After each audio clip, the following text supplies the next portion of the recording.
going to mug me? Am I going to mug you? Is that gorgeous or what, eh? And I believe I can run a decent marathon. Download Veely now.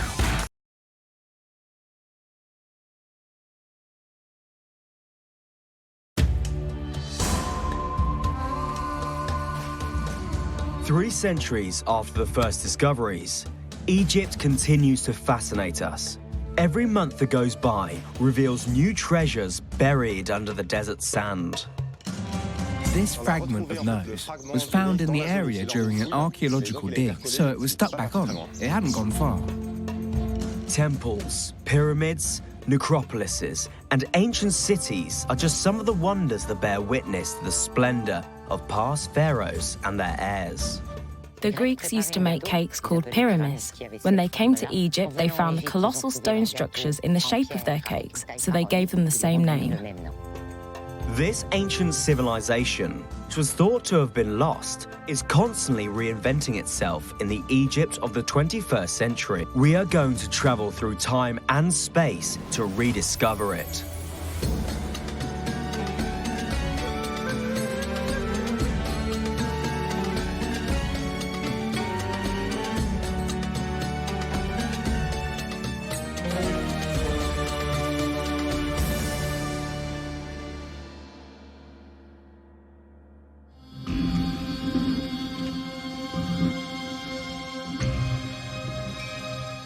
The cult of death played a crucial role in ancient Egypt.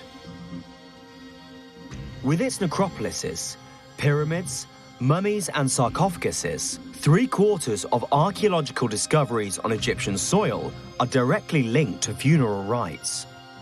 The ancient Egyptians loved life so much that they hoped to be able to enjoy it. Even after their death, they would mummify themselves to make their bodies last forever. Their burial places were built like dwellings, with the walls painted in colors associated with life. But that was not enough. The deceased also had to appear before Osiris, the god of the dead, who would judge their actions and decide whether or not to grant them eternal life. This age-old notion of judgment after death has not disappeared. In Egypt, both Christians and Muslims hope to be among the chosen few when the final judgment comes. Today, as in the past, death is not seen as an end for believers.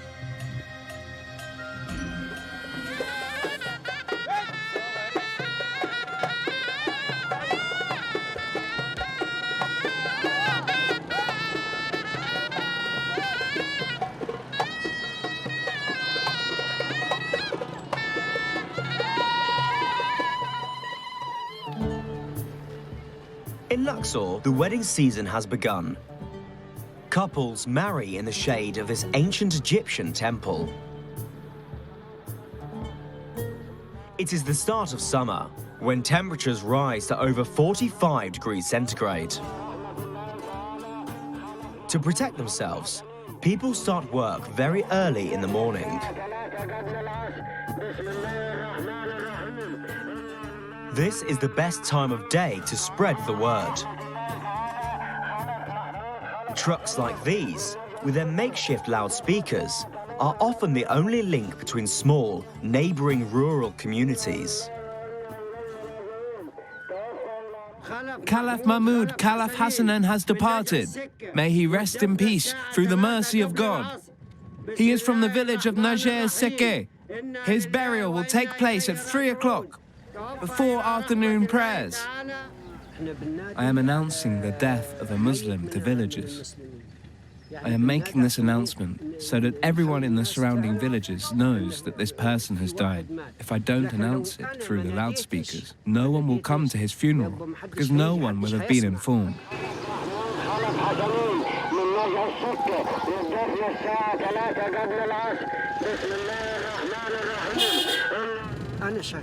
I have been doing this for 25 years, but it is not my real job.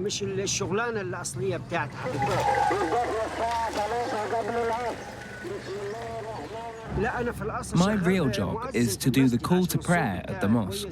I was chosen because I have a good voice. Allahu Akbar is my job. توفى إلى رحمة الله تعالى خلف محمود خلف حسنين من نجع السكة It is very important for people to join the funeral procession and pray for the dead. If they do, they will be rewarded by God. But it is important for the deceased too. As we say here, if 40 people pray for the deceased, they will definitely go to heaven.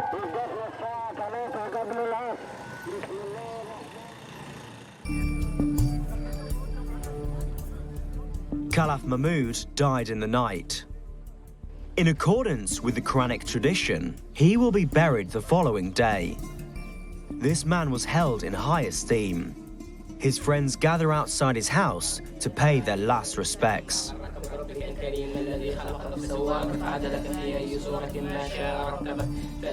Inside, his family is watching over his corpse. In keeping with tradition, it has been wrapped in a white shroud. The adult males in the family have washed and embalmed the body.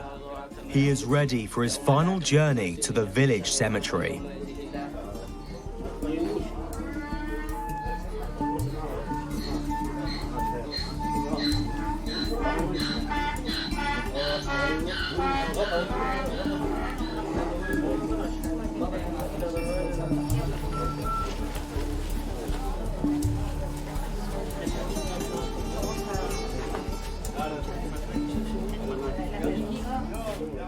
If Caliph Mahmud had lived in the age of the pharaohs, he would have been mummified after his death. Mummification was a much more complicated process than embalming.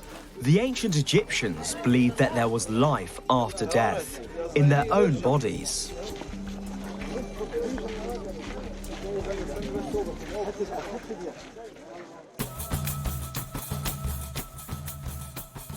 To see mummies today, you have to travel to the capital. Most of them are to be found in Cairo.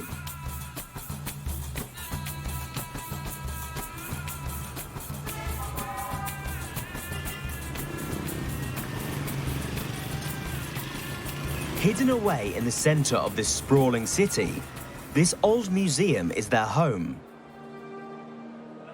The museum's incredible collection still attracts just as many Egyptomaniacs as ever. But the undisputed stars of the museum are the mummies.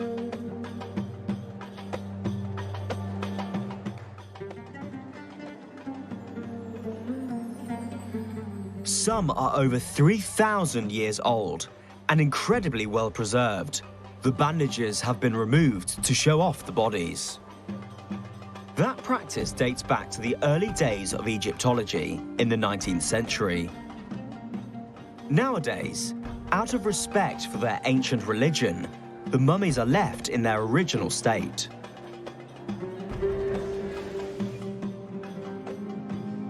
At the museum's laboratory, not a day goes by without Professor Moerman, a distinguished specialist in the restoration of antiquities, handling the mummies. Once they are out of their sarcophagus, he never touches the cardboard casing. It is the final protection before the bandages. Here we have a mummy in a wooden case, shaped like a human body. Thanks to the funeral mask and the X-rays, we have been able to confirm that this is the mummy of a young woman. She was about 22 years old when she died. On the X-rays, we could also see that she had a fetus between her legs. So that tells us about the possible cause of death. Given her age, there is a strong possibility that she died of a miscarriage.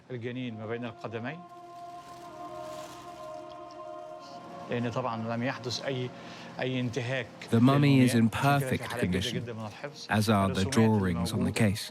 Some are very rare. Here, for example, we have the god Khnum standing in front of the young dead girl. It is magnificent and very rare. The origins of mummification are due to chance. 6,000 years ago, Egyptians used to bury their dead in ditches in the desert. They noticed that the sand acted as a very good preservative. Later, their belief in eternal life forced them to find more effective processes to preserve the corpse in the best state possible. For the rich, balms, spices, and bitumen were used. Once the entrails had been removed, corpses were soaked for 70 days in natron, which is a natural salt which absorbs humidity. All of these products cost an absolute fortune.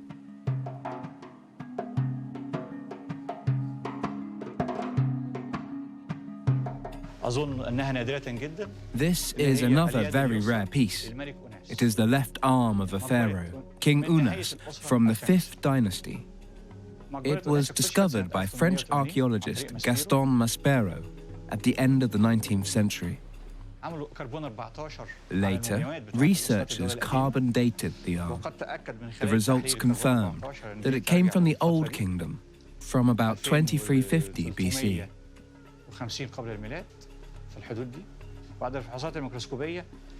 Examinations under the microscope revealed the presence of the resin and linen used during the mummification process. This is hard proof that mummification was already being practiced at that time. But the technique was not perfected until the days of the New Kingdom in the 18th and 19th dynasties. The techniques of mummification in the 19th dynasty was so effective that 3,200 years after their death, we can still put faces to the names of the major figures in Egyptian history. People like Seti I and his son Ramesses II, one of Egypt's most powerful pharaohs, who reigned for 67 years and died at over 90 years of age. The practice of mummification carried on for centuries and was adapted by all of Egypt's various invaders.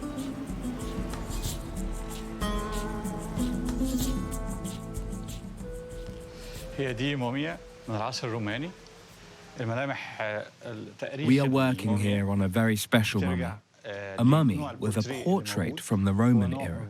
These are called Fayum mummies, and they existed between the 1st and 5th centuries AD. This one is very special. It is drawn on a red background. There are only 20 like it in the world.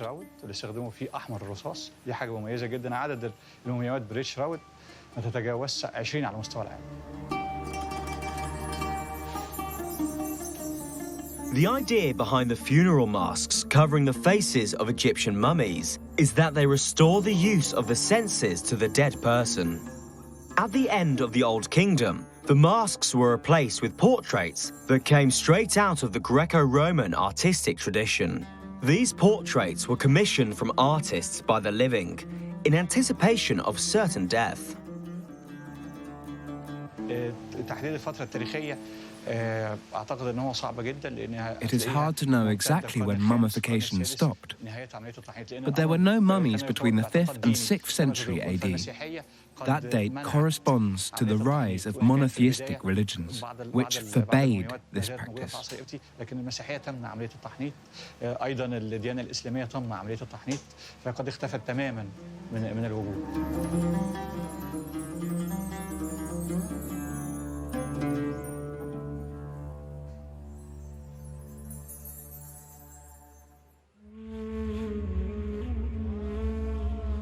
In the region around Luxor, Caliph Mahmud's remains have reached their final resting place, the cemetery in his village.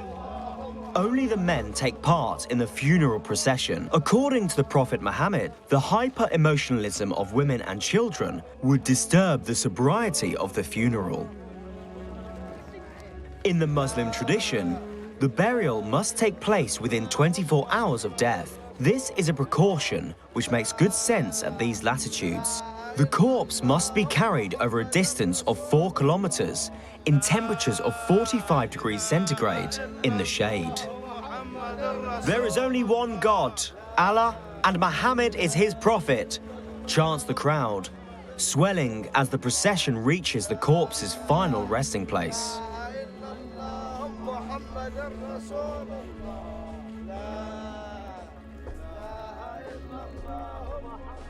If the hills overlooking this tiny village cemetery could talk, they would tell us how little these rituals have changed.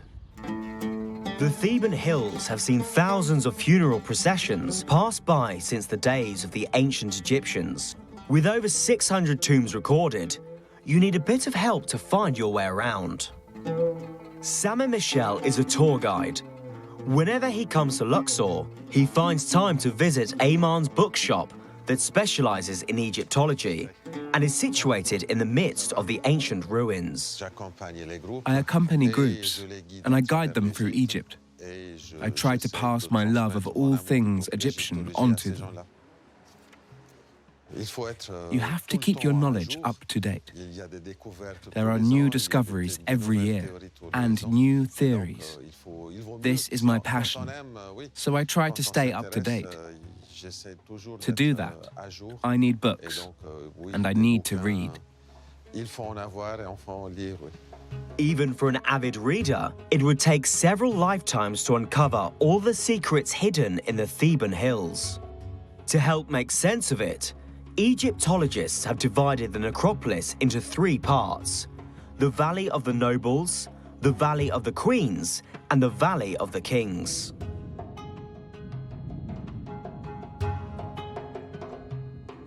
There are images of funeral processions on lots of graves, but Samer has decided to come to the Valley of the Nobles. With its monumental staircase, the tomb of Ramesses, a vizier under Amenhotep III and Akhenaton, is one of the largest in the area of the necropolis, reserved for nobles.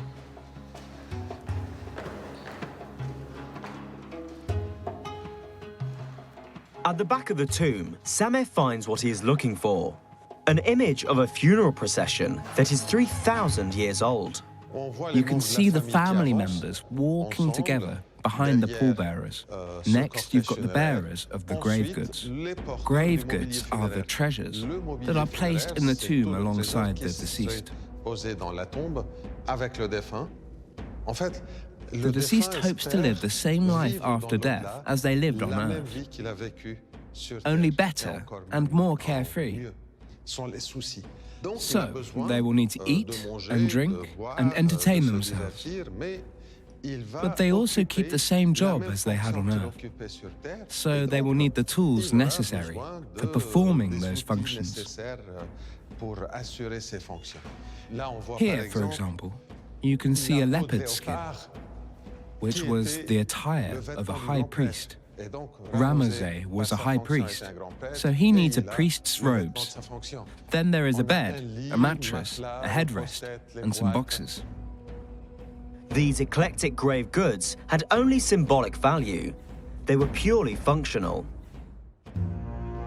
When Howard Carter opened up Tutankhamun's tomb in 1921, the world was amazed to discover the wealth of this young pharaoh, who died at the age of just 19.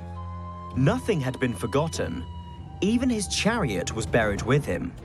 In total, Carter unearthed 5,000 objects from the tomb, estimated to be worth the equivalent of $1 billion. But in the great majority of cases, the grave goods have long disappeared from the tombs of the pharaohs, stolen by generations of grave robbers.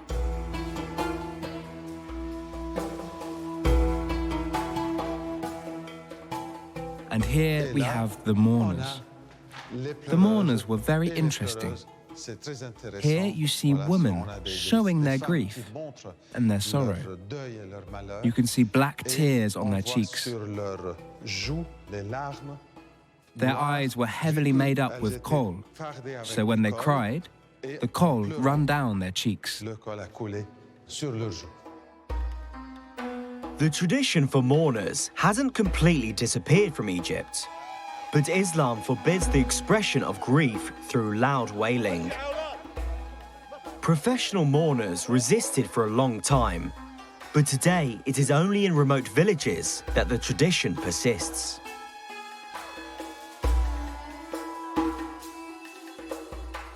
This scene of a funeral procession is on the side wall of the vault.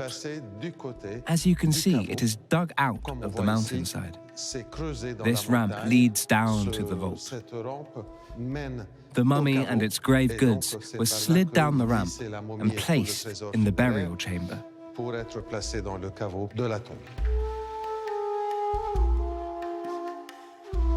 Today, as in ancient Egypt, after the funeral procession, the corpse is laid to rest. Caliph Mahmud's burial is over. It is time for the village imam to recite the prayer for the dead. The prayer reminds us that death is part of life and that the deceased will get his due reward on the day of the resurrection. The congregation stands to listen to this final oration. وما الحياة الدنيا إلا متاع الغرور صدق الله العظيم الفاتحة. Throughout the centuries, from the Egypt of the pharaohs to that of Alexander the Great, funeral rites have continued to evolve. Islam, too, has undergone a transformation over the course of history. One city in Egypt that single-handedly embodies this mixture of genres is Alexandria. The city that was founded by Alexander the Great has retained its cosmopolitan character. Here, you see signs in many different languages: French, Greek, Arabic, and Italian. The city is a thriving Mediterranean port, so its 5 million inhabitants have watched people come and go since the days of antiquity. This melting pot of a city has always had its fans. People like Doa, a tour guide who specializes in Egyptology. When I was young, I often used to come here with my family during the summer holidays. We would spend our summer holidays on the beaches of Alexandria. The beaches have gone. Sadly, they are rapidly disappearing. The sea level is rising and concrete boulders are strewn on the beaches in an attempt to hold back the sea. I love Alexandria, and I keep bringing tourists here. Sometimes Alexandria is not on their itinerary, but I always try to add it. Alexandria is steeped in history. Besides the lighthouse, which has disappeared, but was once one of the 7 wonders of the ancient world, another archaeological treasure lies hidden in the heart of the city. Discovered in 1900 by accident, when the weight of a donkey caused the ground to cave in, the city's ancient catacombs revealed a whole other world, the world of the dead. It is accessed by a spiral staircase and is arranged over 3 levels. 35 meters underground, visitors find themselves stepping back in time to the Egypt of the 1st to the 4th century AD, with its cosmopolitan funeral customs. And here we are at the bottom of a well. It was down this shaft that the sarcophaguses containing corpses or mummies were lowered into the various levels of the catacombs.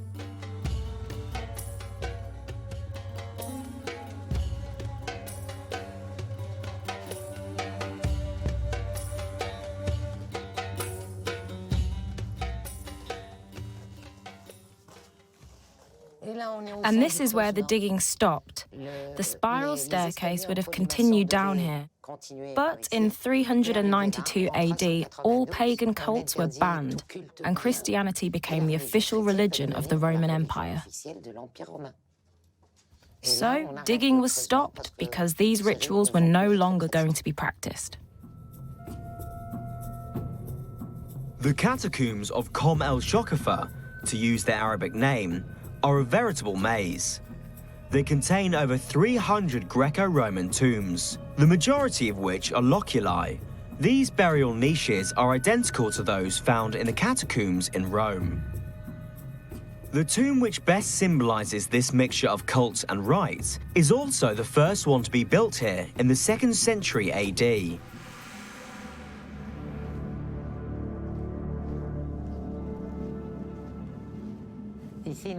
Here we are in the original tomb where the catacombs began. That is the statue of a man. The body is Egyptian, but the head is Roman, with curly hair and everything. It shows a fusion of art and religion, which is very typical of that era. I'm talking about the 2nd century AD. First, you've got these composite columns, which are typically Greek, and then over here you've got this Agatha demon, which is typically Greek, but the double crown is Egyptian. And above it is a circle containing a Medusa, which is for the protection of the tomb. According to Greek mythology, Medusa has the power to turn anyone who looks at her to stone. Then the center is very Egyptian. Here you can see a winged sun with a cobra on either side of it. And then this line of cobras, which was very typical of the time and also a symbol of protection. Here we come to the main tomb. It was dug out of the rock along with the lid. The lid does not open. The burial was performed from the back, from outside the chamber. And here we have a carving of Anubis, the ancient Egyptian god of mummification, who was the guardian of the tombs. He is depicted here as a legionary in a Roman style that has nothing to do with Egyptian art.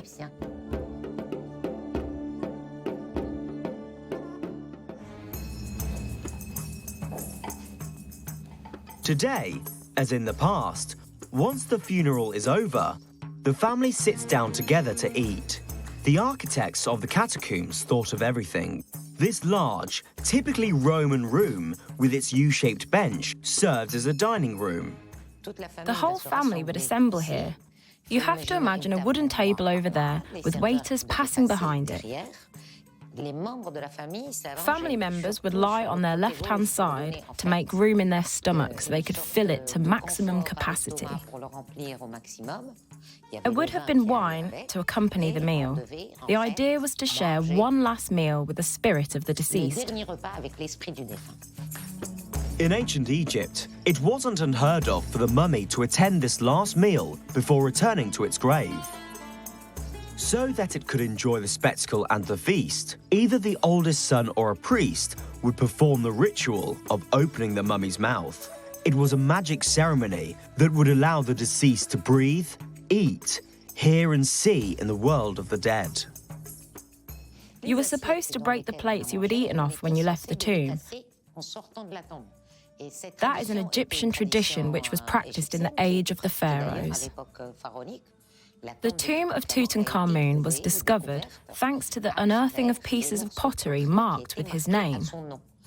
These had been used during the last meal his family ate with him before shutting up his tomb and leaving.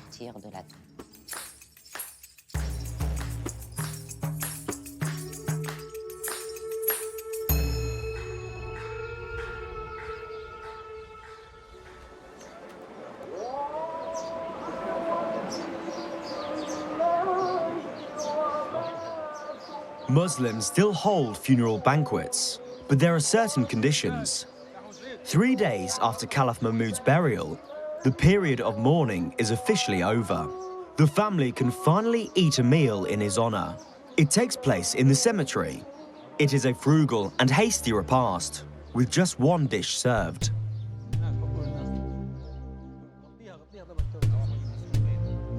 Caliph Mahmud's body now lies in the ground.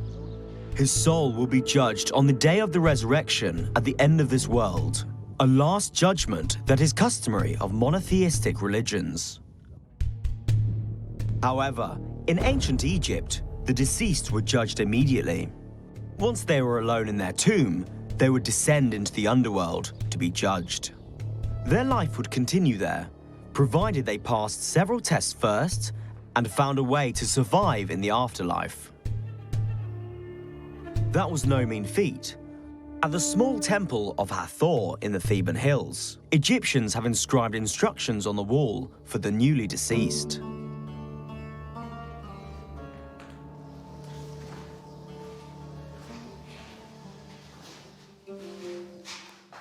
For the ancient Egyptians, Death was just a way of passing from this world to the next. And for such a journey, people needed a guide to tell them about the different stages they would encounter. This is one of those stages. It's the weighing of the heart. It's in chapter 125 of the Book of the Dead.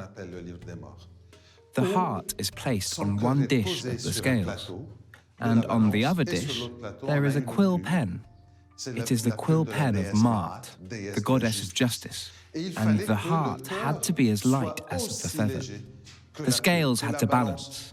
If the heart was as light as a feather, that meant the deceased had a clear conscience and could enter the field of reeds, which was the ancient Egyptians' equivalent of paradise. The weighing process is presided over by the god Osiris. If the heart is found to be heavier than the feather, then it will be eaten by a beast known as the devourer. And then the deceased really is dead. Being dead means not being able to continue living in the afterlife. The deceased, depending on their means, had a papyrus placed alongside them in their grave. It was a guide to their journey. Having their guide with them gave them peace of mind. It gave them the formulas they needed to overcome all the obstacles they were going to encounter along the way.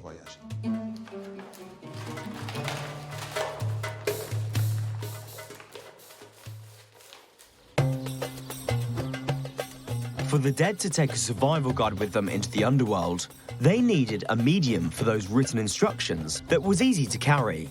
Over 5,000 years ago, the ancient Egyptians invented papyrus. The papyrus plant was the emblem of Lower Egypt. Images of papyrus plants were often seen on the walls of temples and tombs. This aquatic plant grew wild in the Nile Delta. Today, it is still grown by some farmers, but harvesting it is not easy. This type of farming is hard to mechanize. The farmers harvest it by hand, their feet in the water. For Sabi and his son Mohammed, it's hard work.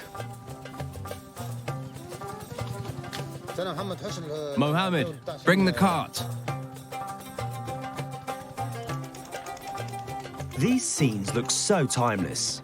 In reality, the cultivation of papyrus completely disappeared from Egypt in the Middle Ages.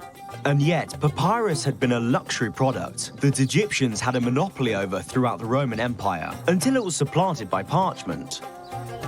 Today, and this is very recent, it can be found in some fields again. Papyrus is a plant that the ancient Egyptians grew long before us. There was nothing much growing on this land, just some very standard crops. But a few years ago, we decided to plant papyrus again. In the 1970s, some Egyptian botanists started to show an interest in this plant. Legend has it that they reintroduced it after bringing home some plants they found deep in the heart of neighboring Sudan. Once the plant had been reintroduced, the farmers had to revive the methods of the ancient Egyptians to transform it into a material you could write on. I'm just cutting up the papyrus stems, which will be used to make the sheets of paper. I am cutting them into different lengths to allow us to make sheets of different sizes.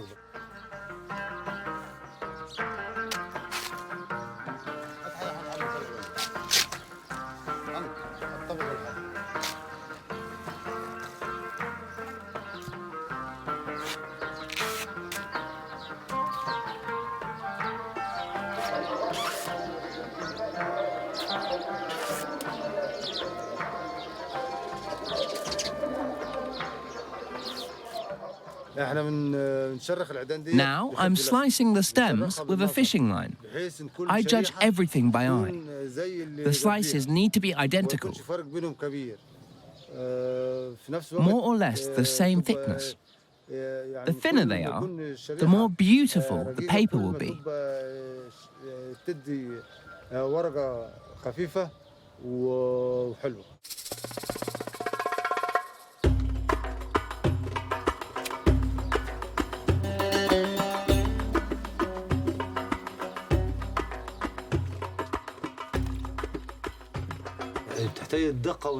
Once they have been moistened, the strips of papyrus need to be aligned and carefully placed on top of one another, so that there are no holes in the sheet.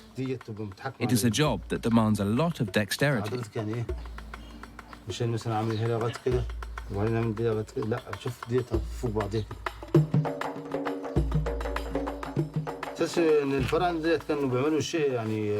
Doing this, I realized that the technique the ancient Egyptians invented was incredibly sophisticated. For me, with modern methods at my disposal, it's less hard. But for them, it must have been very complicated.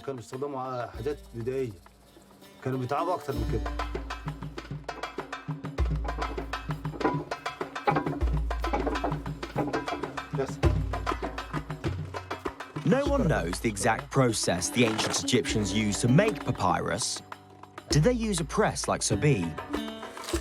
It's hard for archaeologists to answer that question, but Sabi's papyrus looks identical to the papyrus that the ancient Egyptians placed in their sarcophaguses. Look how solid this leaf of papyrus is. You can fold it and unfold it again, no problem. It won't break. It is more solid than a sheet of normal paper. And what's more, it is light and transparent. I sell these sheets to printers or to artists who decorate them and sell them to tourists.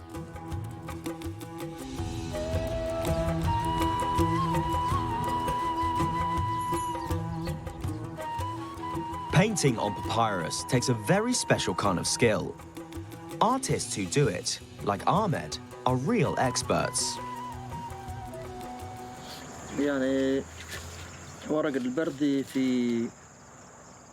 Drawing on papyrus is harder than drawing on traditional paper, because you can't just rub it out and start again. Having worked as the official artist on a number of archaeological digs, he turned to this discipline, which took him back to ancient Egyptian times. I am not an archaeologist, but I can tell you about the art of the ancient Egyptians. They used deep colors and applied several layers of paint. That is why their paintings are so magnificent.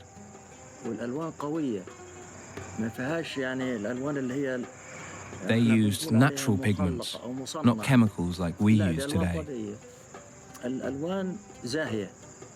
They loved bright colors and fixed them properly to the wall. The drawing was very precise. I am interested in all of that, in their line drawings, the fixing process, and the pigments. And I try to imitate their art as far as it is possible to do so. Color was very important for the ancient Egyptians. Their temples were completely covered with paintings, giving them a garish aspect that they no longer have today. The reason for this was that the pharaoh's subjects were illiterate. They had to be able to recognize the gods at first sight from their colors and costumes. Osiris was painted green, the color of spring, to show that he had overcome death.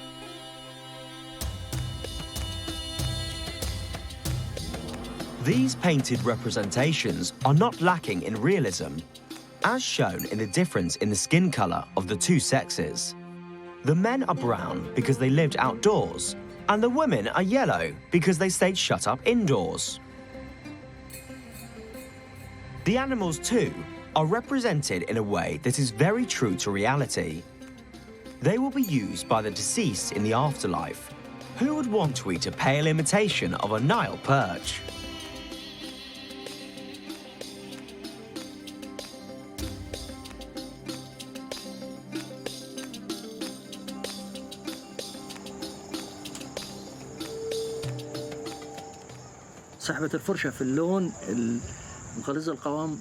Applying thick paint like this tires your hand out. It's not easy imitating the ancient Egyptians, but it's fascinating work. and I derive a lot of pleasure from it.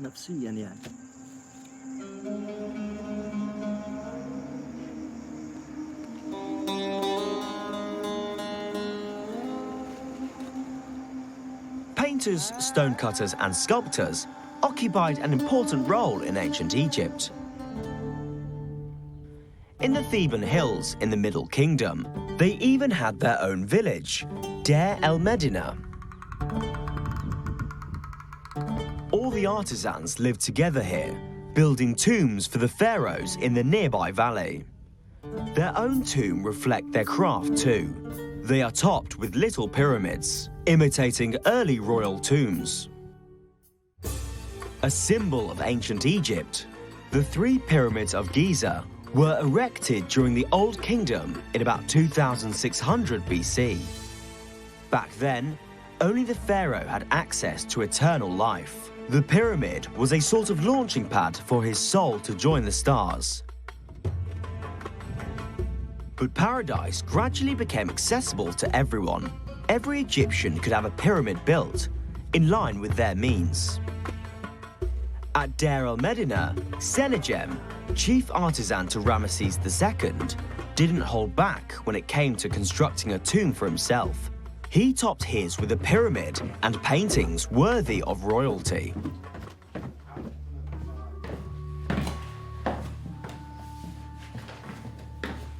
Sama's favorite thing here is the painting of paradise done by Sennacherib and his contemporaries. What is so distinctive about this tomb are these vignettes from the Book of the Dead. This one is of what we call the fields of Aru, which is what ancient Egyptians hoped to find in the afterlife.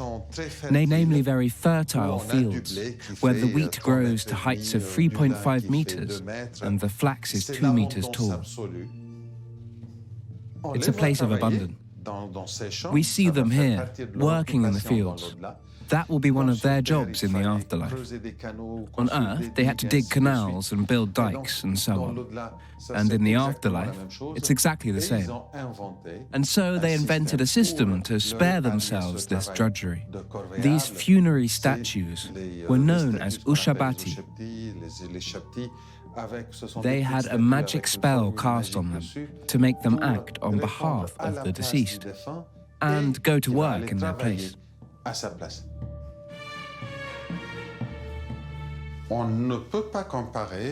You cannot compare heaven, as we think of it, with today's mentality, to the way it was perceived 4,000 years ago. For the ancient Egyptians, heaven was a place of transition from life on earth to the afterlife, which was everlasting and carefree.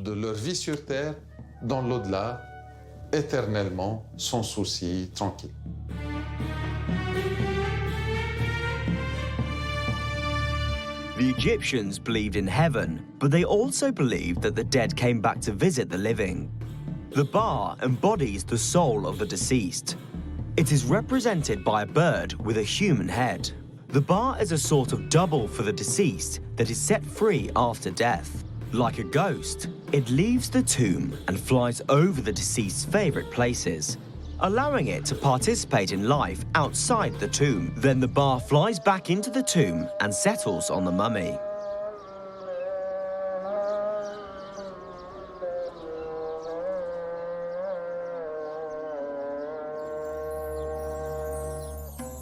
In modern-day Egypt, it is more the living who visit the dead than vice versa.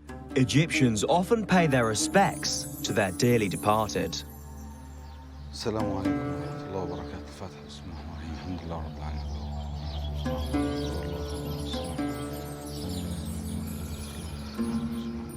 But the resting places of the dead are sometimes disrupted by daily life, especially in the country's capital.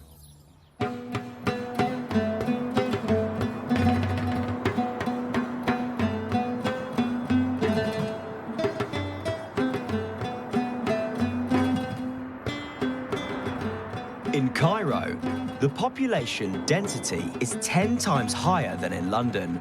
The population has forced many inhabitants out to the city's cemeteries.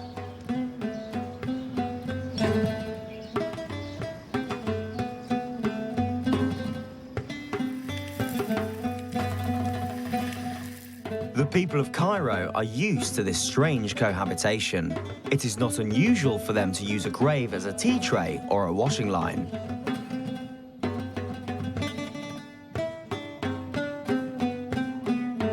A whole way of life has developed around these tombstones. Hassan is a glassblower, and he lives in this working-class district. No one bats an eyelid on seeing this artisan working here. His workshop opens directly onto one of the graves.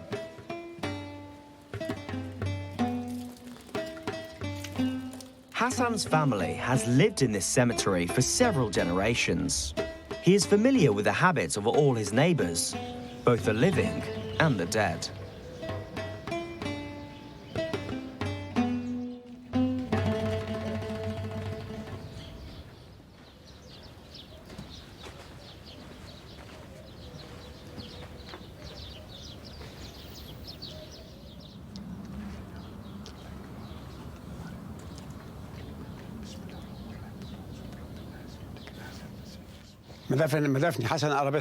That's Hassan Arabesque's tomb, and Hassan Arabesque is me. Hassan has built his own tomb on the family plot near to his parents' grave. It is not unusual for Egyptians to build their tombs while they are still alive, just like in the days of the pharaohs. Personally, I have no problem with death. If I look back, I have lived a good and full life. I have restored my ancestors' tomb, and my children will be proud of what I have achieved. What's more, it's handy. My tomb is a mere stone's throw from my house, but I have to admit, it's nicer here than where I live now. Obviously, not everyone wants to live in a cemetery. But if you fall on hard times and you need somewhere for your family to live, especially your children, at least you can always move here. You get used to living among the dead.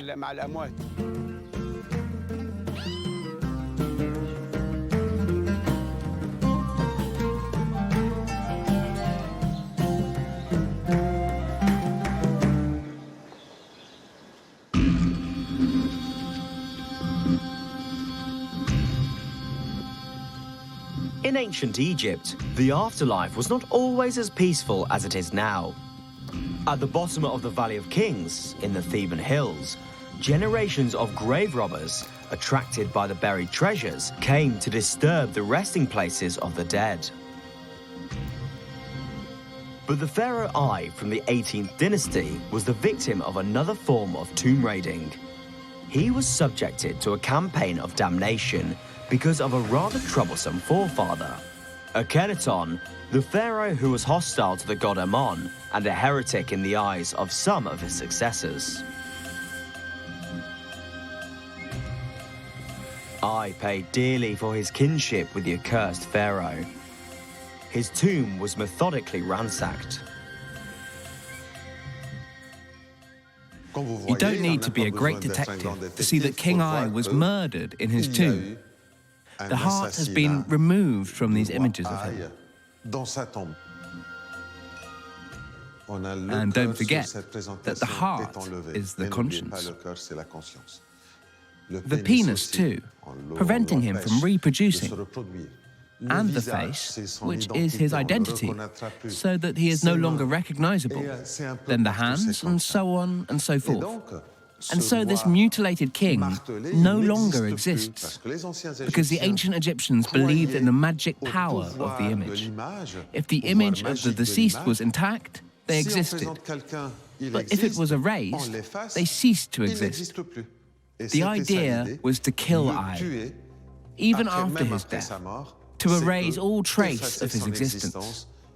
Even in his tomb, now he will never be reunited with his soul. When his soul returns to his tomb, he will no longer be there. Only then is he really dead.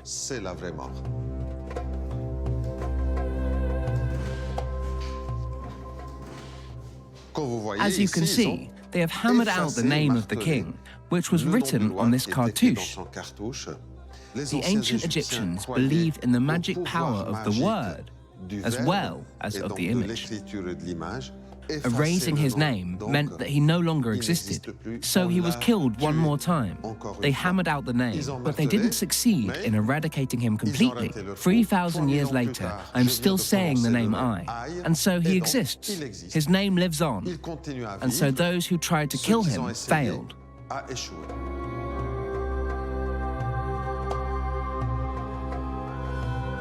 Sameh can name this pharaoh who died 3,000 years ago thanks to the work of archaeologists.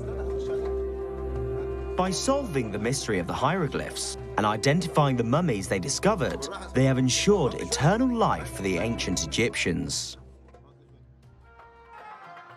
But they are not the only ones. The whole world has contributed. From visitors to the Egyptian Museum to tourists in the souk in LUXOR, everyone is contributing to the eternal life of the pharaoh's subjects. And never mind that the pharaoh who has benefited the most from the helping hand of fate is one of the least important pharaohs in the history of Egypt. He died at the age of 19, and his power was very limited. And yet not a minute goes by without someone somewhere in the world mentioning the name Tutankhamun. The most short-lived of the pharaohs will have enjoyed the most enduring posterity.